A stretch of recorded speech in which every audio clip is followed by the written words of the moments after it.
Querido e bom Deus, muito obrigado por esta salvação maravilhosa, o presente lindo dos céus para a nossa vida, o sacrifício de Cristo Jesus na cruz, que nos proporciona neste momento a salvação e a vida eterna. Obrigado por podermos agora mais uma vez abrir a Tua palavra. Que o Teu poder que aqui está manifeste-se individualmente na vida de cada um dos amigos que aqui estão, bem como os amigos que nos acompanham pela internet, pela rádio. Esse poder transforme a nossa vida. Esse poder tire a mancha do pecado que nos assedia, que nos derrota, que nos humilha. Mas em Cristo Jesus, muito obrigado. Somos mais do que vitoriosos. Em seu nome suplicamos e agradecemos. Amém. Muito obrigado, Aline, por este hino tão bonito, tão significativo. Eu gostaria de ler Marcos, capítulo 15. Vamos abrir a nossa Bíblia no livro de Marcos, no capítulo 15. E vamos ler os versículos 33 em diante. Marcos, capítulo 15, versículos 33 em diante. Deixa eu aproveitar aqui, irmão Enoque, temos um banco inteiro aqui na frente, os amigos podem vir. Nós estamos recebendo nesse momento amigos queridos, podem vir aqui à frente. Nós temos um banco inteiro aqui, temos vários lugares aqui à frente. Os amigos são muito bem-vindos. Que bom recebê-los em nossa igreja. Enquanto eu faço a leitura de Marcos, capítulo 15, versículos 33 em diante. E chegada a hora sexta, houve trevas sobre toda a terra, até a hora nona. E a hora nona, Jesus exclamou com grande voz, dizendo: Eli, Eli, ou outras traduções, Eloi, Eloi, lama sabachthani, que traduzido é: Deus meu, por que me desamparaste? E alguns dos que ali estavam, ouvindo isto, diziam: Eis que chama por Elias. E um deles correu a embeber uma esponja em vinagre, e pondo-a numa cana, deu-lhe a beber, dizendo: Deixai, vejamos se virá Elias tirá-lo. E Jesus, dando um grande brado, expirou. E o véu do templo se rasgou em dois de alto a baixo. E o centurião que estava de frente dele, vendo que assim, clamando, expirara, disse: verdadeiramente este homem era o Filho de Deus. Eu vou pedir por gentileza que soltem a vinheta da programação desta manhã, do sermão desta manhã, que é exatamente esta última parte que eu li, onde a palavra de Deus diz que o centurião, este homem forjado para a batalha, um homem aguerrido, diz: verdadeiramente ele era o Filho de Deus. Vamos ouvir a vinheta do assunto desta manhã.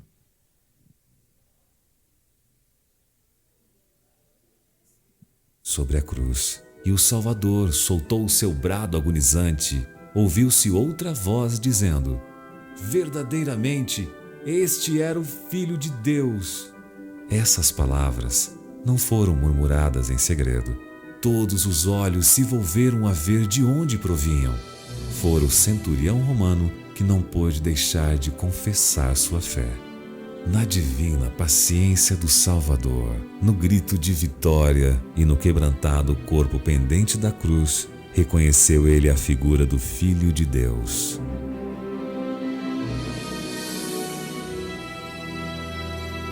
A sensibilidade do centurião. Hoje, nós estamos no sábado 30 de março de 2013.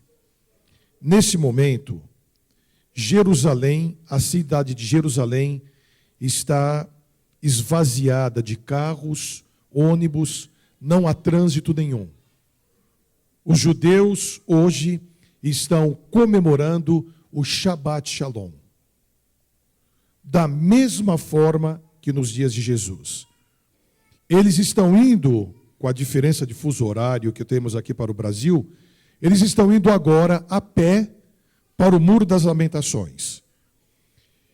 Você pode imaginar aquela cidade com o trânsito das ruas vazio. Você passa pelos semáforos e apenas aguarda, por uma questão de educação, o semáforo ficar verde para você, mas não vem nenhum carro. Não transitam os ônibus. Eles estão comemorando a Páscoa. Assim como há 2000 anos atrás, hoje, da mesma forma, estão comemorando a Páscoa, que simboliza a libertação do povo judeu do cativeiro egípcio, quando após 430 anos foram libertos com mão poderosa através de Moisés desse jugo egípcio. Quando esse texto que acabei de ler ocorreu, chegou o sábado, o primeiro sábado após a cruz. Na sexta-feira à tarde, Jesus deu este brado. Antes do pôr do sol, Jesus bradou: Eli, Eli, lama sabachthani. Meu Deus, por que me desamparaste? A cruz ficou envolta totalmente por uma nuvem escura, sobrenatural, totalmente sobrenatural. O sol parou de brilhar. As pessoas iam às apalpadelas, procurando as ruas para voltar para casa. Um grande tremor de terra se deu, onde as pessoas se amontoaram umas sobre as outras. Os sepulcros se abriram. Corpos foram jogados para fora. E raios davam uma configuração rápida daquele corpo pendente da cruz. Raios cravavam aquele negror da nuvem e davam a silhueta de Jesus, que havia em seu último brado dito as seguintes palavras: está consumado. Está feito. Acabou. Os mundos criados, onde o pecado não entrou, os anjos de Deus que ali estavam, o próprio Deus que estava ao pé da cruz, regozijaram-se. As legiões de demônios foram expulsas, pensando que naquele momento seria o fim deles. Amanheceu sábado. Jerusalém vazia. Os discípulos dispersos por todos os lugares. O medo, o terror, porém, profunda decepção. Nós ouvimos Jesus dizer em seu ministério: eu sou a ressurreição, a vida. Nós vimos ele ressuscitar. Nós vimos ele dizer que era o Messias e nós comprovamos que ele era o Messias pelos milagres feitos. Quem é eterno não morre. Quem é Deus não morre. Mas nós tiramos o corpo de Jesus da cruz. Nós pegamos aquele corpo débil, magro. Nós vimos ser ungido com óleos, envolto em lençóis limpos, finos. Ele está morto, ele está na cruz. A decepção é uma das armas mais profundas de Satanás para arrefecer e dinamitar a sua e a minha fé. Estou decepcionado com Deus. Estou decepcionado com a igreja. Estou decepcionado com o pastor da igreja. Estou decepcionado com a doutrina, com a teologia da igreja. E a decepção, normalmente, quando assim expressa, tende a esconder algo que eu tenho, que é o meu problema. Eu não vou me decepcionar quando eu tenho certeza absoluta, e esta fé irretocável é a certeza de fatos que eu não vi, mas eu tenho a convicção de que eles existem. Muitas vezes nós escondemos, por questões nossas, particulares, pessoais, uma pseudo-decepção para acusarmos a Deus.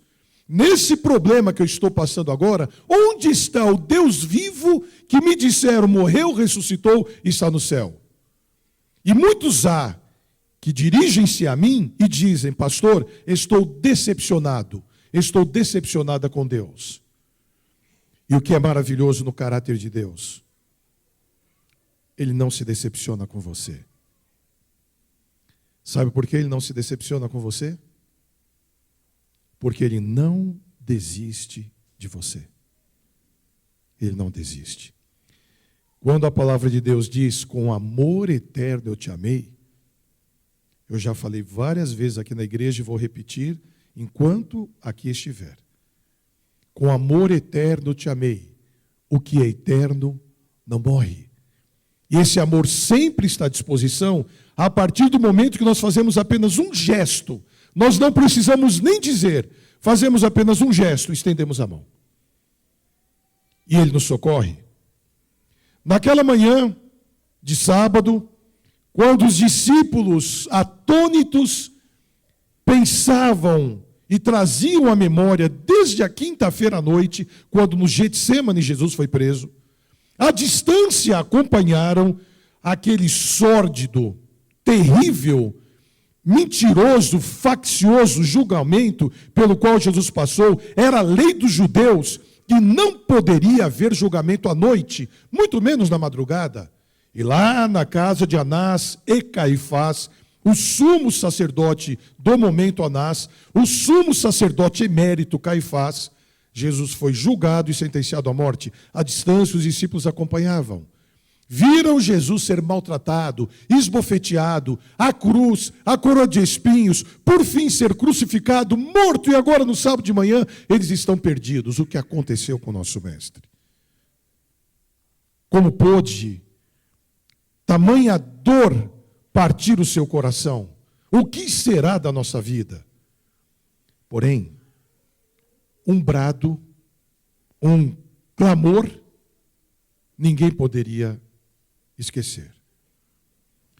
Quando Jesus disse: Pai, em tuas mãos entrego o meu espírito, e disse: está consumado, um trovão enorme sacudiu a terra, silêncio absoluto de terror, de espanto, mas uma voz forte, uma voz de alguém acostumado com batalhas, com guerras, com lutas, disse: verdadeiramente ele era o Filho de Deus. Quando todos olharam, não era um discípulo, era um centurião. Quem era o centurião? Era um soldado romano que tinha era um comandante romano que tinha 100 soldados à sua disposição. Ele comandava 100 soldados, então era um centurião. Comandando 100 soldados, para chegar a esse posto, ele deveria ter passado dentro do Império Romano, que dominava o mundo na época de Jesus, por muitas batalhas. Deveria ser um homem forjado na guerra, um homem acostumado a matar, onde a morte para ele não era nenhum sinônimo de vergonha, de indelicadeza, não havia isso em hipótese alguma. Pelo contrário, os romanos eram muito cruéis. Tanto é que na profecia de Daniel, o Império Romano era representado pelo ferro, que trucidava, passava por cima de tudo. E aquele homem agora olha para a cruz e diz: verdadeiramente ele era o Filho de Deus. A história diz que o nome desse centurião era Longinus ou Petrônios. Petrônios olha para a cruz e diz: ele verdadeiramente era o Filho do Deus vivo. A história não diz se esse homem se converteu ao cristianismo, o que foi a sequência da vida dele, não. Apenas a história diz que ele confessou publicamente ser aquele homem, o Messias, o Filho de Deus. Naquele exato momento, os sacerdotes estavam no templo, na igreja, como nós estamos agora. Tente imaginar aqui atrás de mim uma cortina que vá de alto a baixo, que pegue toda essa parte aqui da frente. E atrás, onde nós temos o nosso batistério, é o Santíssimo. No santuário No templo havia uma cortina grande, grossa, separando o santo do santíssimo. No santo está o sacerdote, à semelhança de Abraão, com o cutelo na mão, para imolar aquela ovelha, para prestar o sacrifício da tarde, no momento que antecedia o Shabbat Shalom. Com o brado de Jesus, o barulho daquele trovão, o terremoto que se deu, quem estava dentro do templo, da igreja, ficaram aterrorizados. Porque um barulho muito grande foi ouvido de um tecido grosso ser rasgado. E quando nós pegamos um lençol, tente imaginar um lençol que é fino, ele está com alguma parte cortada na ponta e você rasga. Você rasga um lençol. Faz barulho. Várias mulheres aqui já rasgaram um lençol, já rasgaram outros panos, faz um barulho. Tente imaginar agora uma cortina de muitos metros de altura sendo rasgada, mas com um barulho muito forte desse rasgo. E então houve uma pausa, uma interrupção não premeditada, que a ovelha fugiu. Com aquele barulho, a ovelha que estava na mão do sacerdote, ele tomou um susto, abriu as mãos, a ovelha fugiu. Mas há um detalhe, aquela cortina foi rasgada não de baixo para cima, como se alguém fosse lá embaixo e rasgasse. Foi do alto para baixo. Como mãos invisíveis estivessem rasgando e desnudando o santuário, mostrando o Santíssimo lá atrás, onde ninguém via, ninguém entrava, a não ser o sumo sacerdote, uma vez por ano no dia da expiação. Todos que estavam no templo viram o Santíssimo. Mas, se alguém visse a glória do Santíssimo, ou o poder de Deus batendo na tampa da arca chamada de Shekinah, onde ali estava, morreria, só de olhar. Mas a glória de Deus, no momento que aquela cortina foi rasgada, não incidiu sobre a arca. O cordeiro fugiu. Não haveria mais necessidade, desde os dias primórdios, quando um cordeirinho era sacrificado, não havia mais necessidade, porque o Cordeiro de Deus, que tira o pecado do mundo, havia sido imolado. E os pastores da época não perceberam. Os adventistas do sétimo dia e cristãos de todas as origens da época não perceberam. Veio para o que era seu, e os seus não o receberam. Nós não somos diferentes hoje. Nós cremos que Jesus vai voltar pela segunda vez, assim como eles criam que Jesus voltaria pela primeira vez. Eles estavam preparados para receber o Messias, e o Messias veio, eles não conheceram o Messias e mataram o Messias. Jesus está para voltar agora pela segunda vez. Muito mais do que o véu do templo rasgar-se de alto a baixo, aquele animal fugir e não houve o sacrifício, o trovão, o terremoto, muito mais do que evidências como aquela nós temos hoje.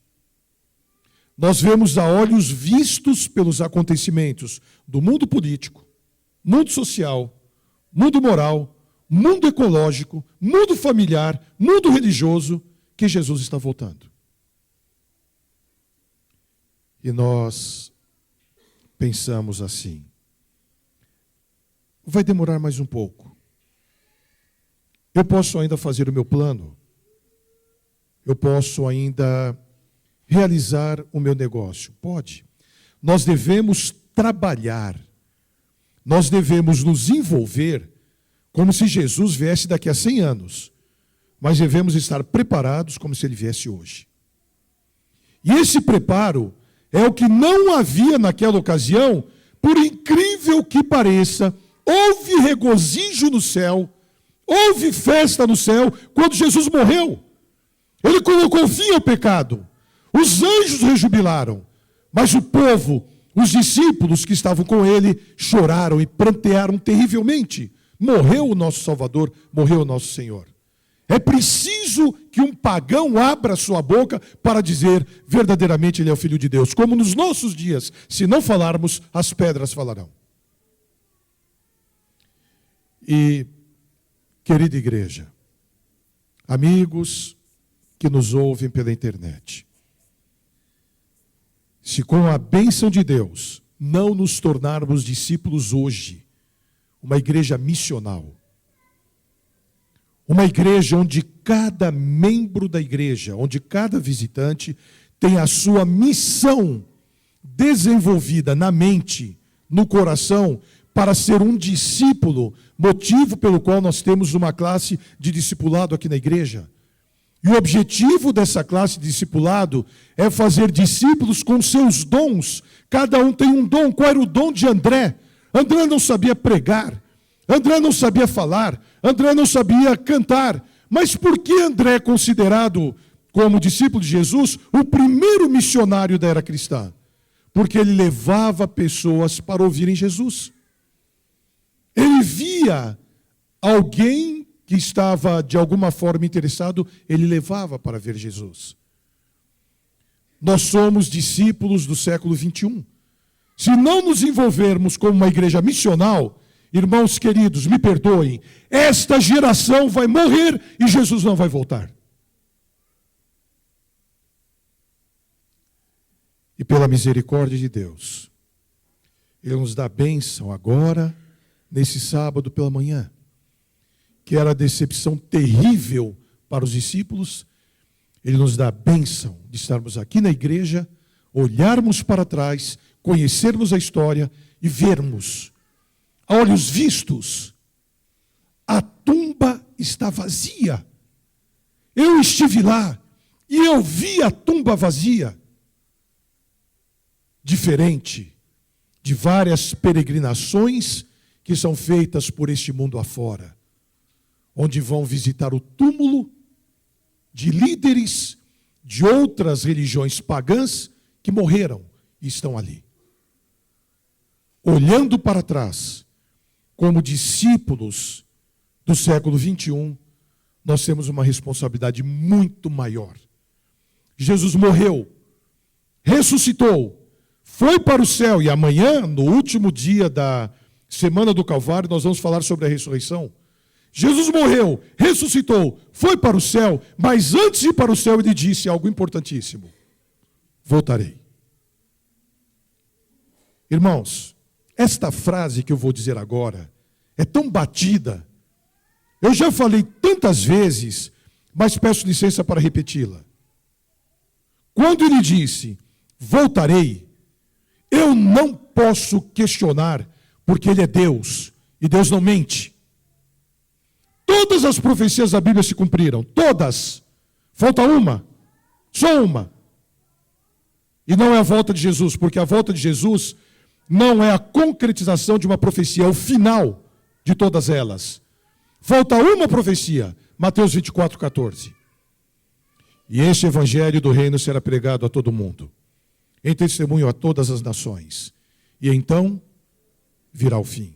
O fim não vai voltar. Se as nações soubessem dessa profecia, nós não teríamos homens loucos, como Napoleão, que queria conquistar o mundo após o 4º reino mundial de Daniel capítulo 2, que foi o reino romano. Não haveriam malucos, loucos, como Hitler, que tentou conquistar o mundo sem conhecer a profecia. E se atualmente a OTAN, a ONU, o mundo soubesse que não vai haver uma guerra nuclear, não ficariam tão preocupados quando agora a Coreia do Norte está direcionando seus mísseis balísticos, inclusive com armas atômicas, que podem atingir outros países, inclusive voltados para os Estados Unidos. Está em alerta o Oriente, é hoje, agora, pela manhã. A Coreia do Sul ali, aterrorizada, porque vizinho pode ser pulverizado com bombas vindos ali do outro lado. Não. O mundo não vai acabar com uma hecatombe nuclear. O mundo vai acabar com Mateus 24:14. Com o evangelho do reino sendo pregado a todo mundo, em testemunho a todas as gentes, a todas as nações. E então o fim será de acordo com o que Jesus falou quando disse: voltarei. E quando eu for, vou preparar lugar para todos que crerem e amarem a minha vinda, para que onde eu estou, você também possa estar comigo.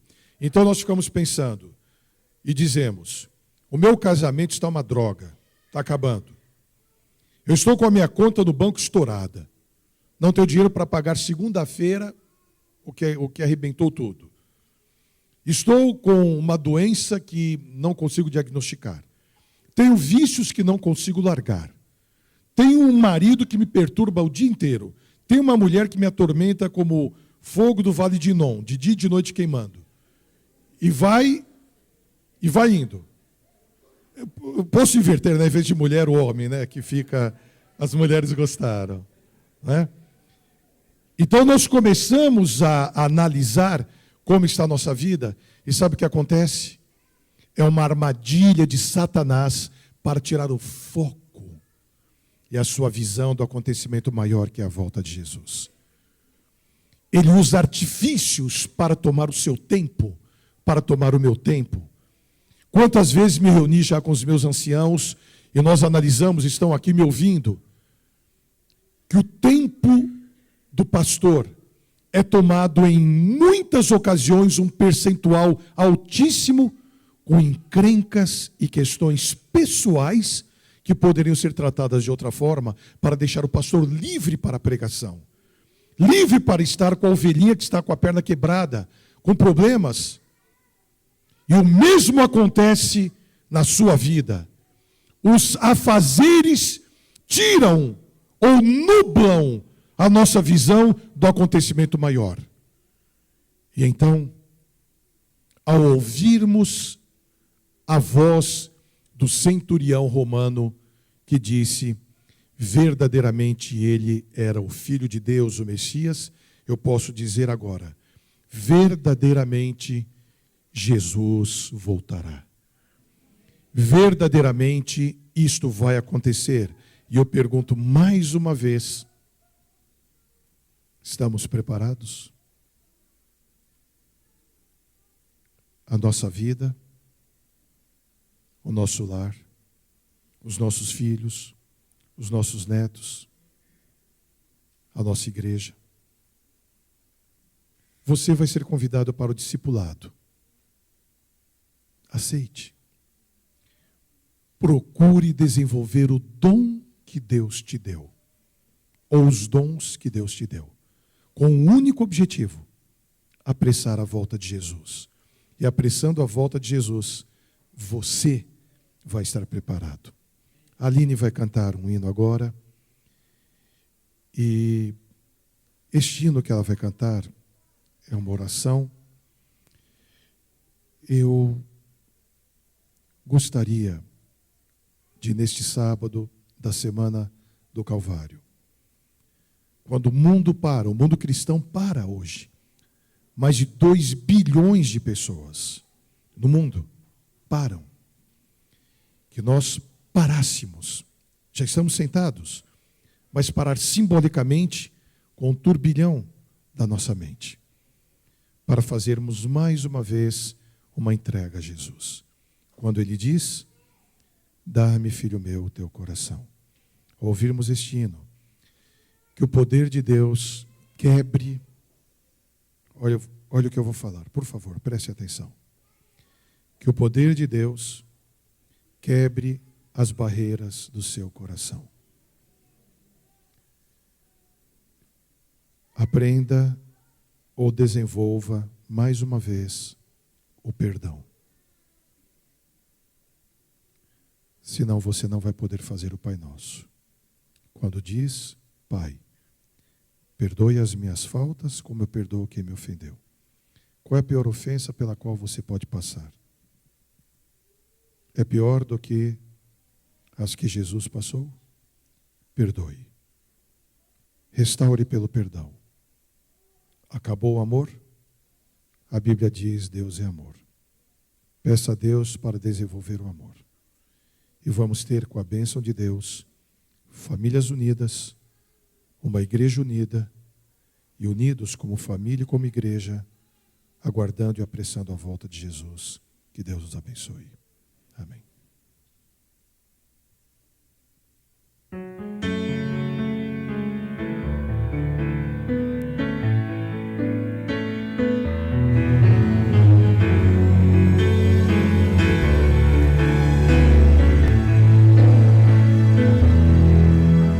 Preciso molhar os pés para que um milagre aconteça e tocar suas vestes para sentir o seu poder. É preciso erguer bem alto o machado para que o sacrifício apareça e esperar por muitos anos até que a chuva desça. Para atravessar o mar, coloque o pé na água. Para chegar ao outro lado, você precisa acreditar. Deus quer abrir o mar para você, mas antes você precisa crer.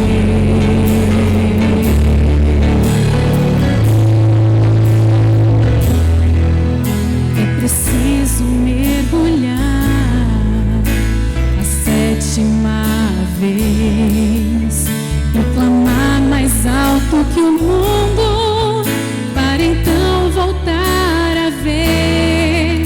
É preciso crer na cruz para tornar-se um novo ser, esperar só mais um pouco até ver Jesus descer.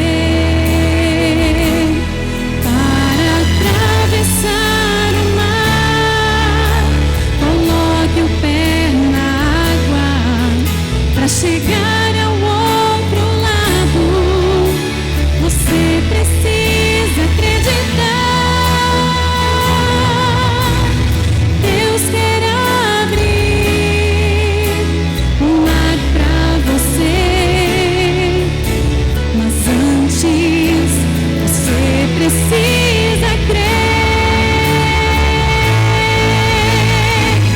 Sem fé impossível é achegar-se a Deus. Pela fé os seus pés irão tocar terra firme no meio do mar.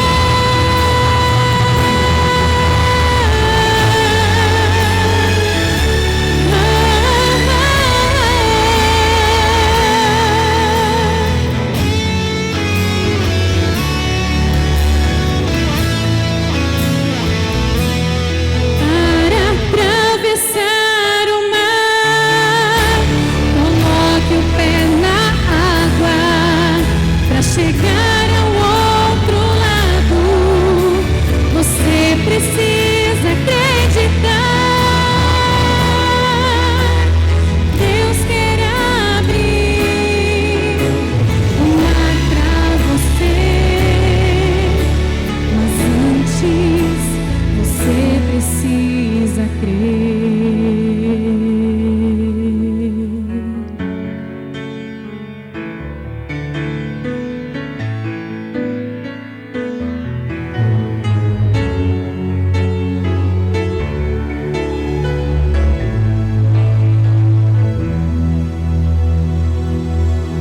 Amém. Eu vou pedir, por favor, que a Aline fique mais um pouquinho aqui. Coloca na agulha, por favor, o primeiro hino que a Aline cantou no início desse culto. E enquanto, Aline, você cantava esse hino, eu não posso crer que foi por mero acaso. Repetiu várias vezes, você precisa crer, você precisa crer. Quer dizer o seguinte, para o mar da vida abrir, você tem que botar o pé na água. O mar não vai abrir se você não tiver fé e der o primeiro passo e colocar o pé na água. E colocar o pé na água, quando você está com o coração arrebentado, partido, não é fácil. Não é fácil. Mas eu gostaria, neste sábado, que antecede o último dia da Semana do Calvário, amanhã à noite, fazer uma oração especial de entrega com algumas pessoas que estão aqui. Volto a repetir, como nos apelos dos dias anteriores, eu não sei quem é ou quem são essas pessoas. Se você acredita que Jesus está voltando, e é um ato de fé, e você, para resolver o seu problema, Deus não vai pegar você pelo colarinho e dizer, eu vou resolver para você. Não. O primeiro passo é você querer. Disse já nesta igreja, se um toxicômano quiser fazer um tratamento em uma clínica, se um dependente alcoólico quiser fazer um tratamento em uma clínica, não adianta a esposa querer, não adianta os filhos quererem, não adianta a família levar. Eles vão perguntar na internação, você quer ficar aqui? Ninguém vai te algemar, ninguém vai te trazer na marra. Para atravessar o mar da sua vida, você não vai se afogar, nem vai atravessar de submarino, nem de barco. O mar vai abrir e você vai passar por ele. Mas antes de o mar abrir-se, você tem que crer nisso que foi falado hoje pela manhã. Que Jesus morreu, ressuscitou, está no céu e pode fazer um milagre por você. Há alguém nesta manhã que precisa do milagre poderoso de Deus para transformar a vida, para entregar a sua vida, para mudar a sua conduta, para resolver o problema insolúvel. Alguém que crê no poder de Deus e precisa da misericórdia do Pai e tenha coragem de botar o pé na água para atravessar o mar, vem aqui à frente comigo para termos a oração intercessória de entrega, enquanto a Aline canta este hino, que é uma oração e uma bênção maravilhosa de Deus.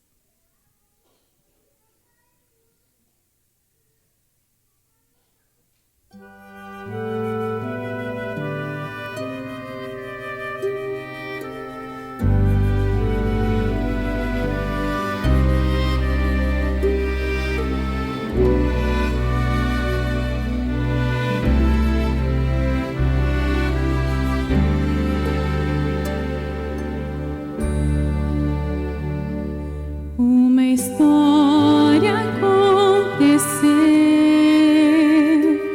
foi há muito tempo atrás, nasceu a esperança, renasceu a paz,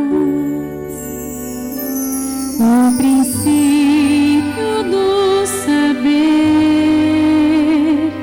enviado do Senhor, foi ungido pelo céu, sacrifício de amor. Selado foi com toda a graça de seu Pai no céu, servo de todos, bom amigo e socorro meu, sentenciado pelo preço da separação, por amor sofreu, aflito o coração.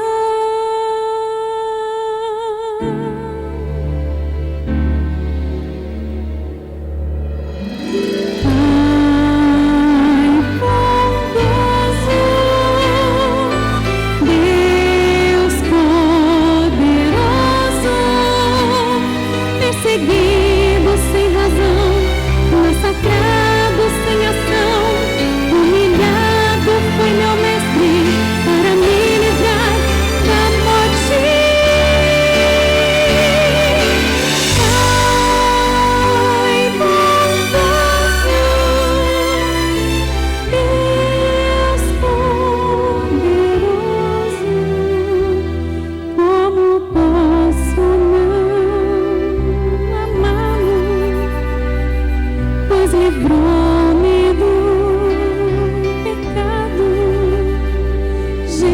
Cristo, eu te amo, pois me deste a salvação.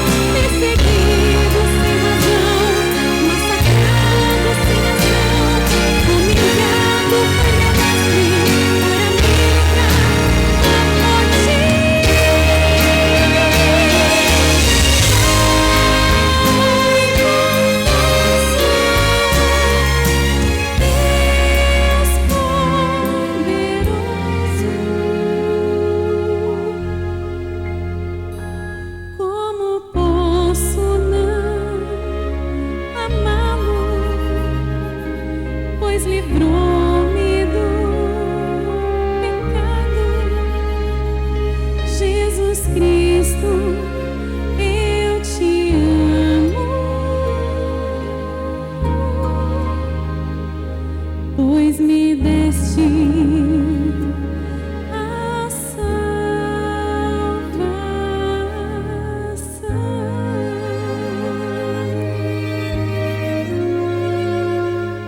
Amém. Louvado seja o nome de Deus. E nós vamos orar agora por você que está aqui à frente. Deus seja louvado pela sua decisão. Mas eu também quero orar agora. Eu não posso perder a oportunidade de orar por você que mandou o seu recado de São Paulo, São Luís no Maranhão, Nova York, Andira, Manaus, Itajubá, Uberlândia, Curitiba, Porto Velho, Blumenau, Sorocaba, Cambridge, Inglaterra, Bestville, Estados Unidos, Mogi das Cruzes, Porto Seguro, Bahia, o Brasil de norte a sul, pessoas dos Estados Unidos, Europa, aonde você estiver agora, querido amigo, querida amiga, irmãos, juntamente conosco aqui na igreja de Vila Matilde, São Paulo, Brasil, nós vamos pedir a bênção desse Pai maravilhoso, Deus eterno, Príncipe da paz. Eu gostaria que esta oração fosse feita nos colocando de joelhos. Você, se puder, onde você está, ajoelhe-se também e vamos orar.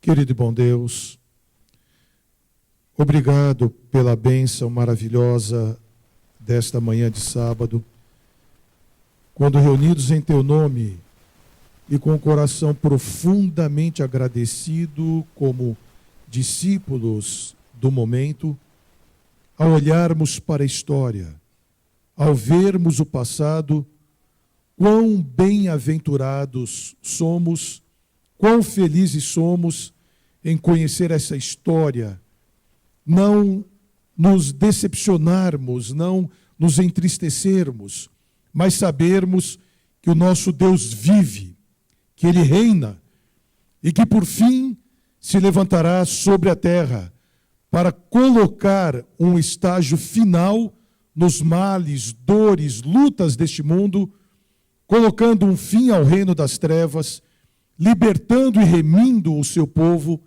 levando-nos para o reino eterno. Mas enquanto, ó Pai, enquanto Jesus não vem, dê a bênção que Ele esteja agora em nosso coração, que Ele esteja agora em nossa vida, que Ele transforme a nossa existência, que realize o milagre sincero da entrega, através do perdão que nós damos para quem nos ofendeu, para Deus que está no céu também possa nos perdoar.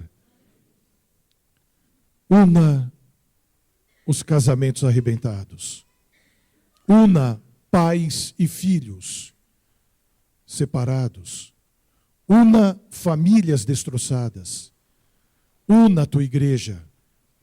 E esses irmãos queridos que estão em todo esse Brasil, em várias partes do mundo, que ajoelhados agora conosco, aceitam e acreditam nesse poder, suplicamos nesse momento pela tua misericórdia, que o Senhor nos abençoe e nos guarde. Que o Senhor faça resplandecer o seu rosto sobre nós e tenha misericórdia de nós.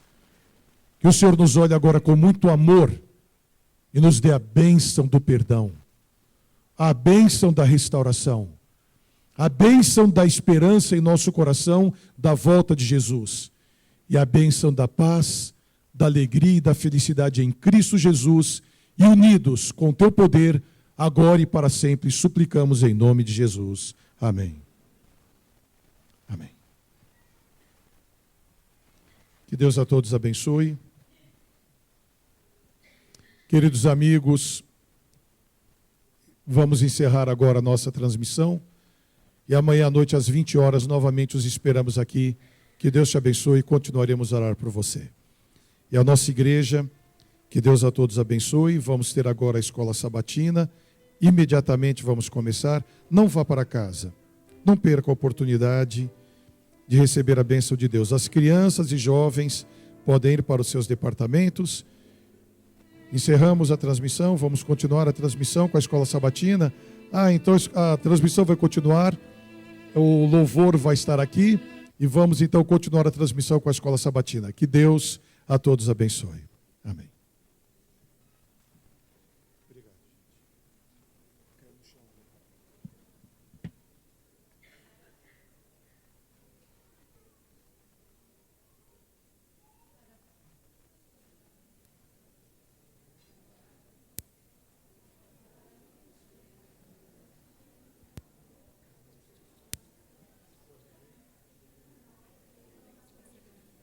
Som.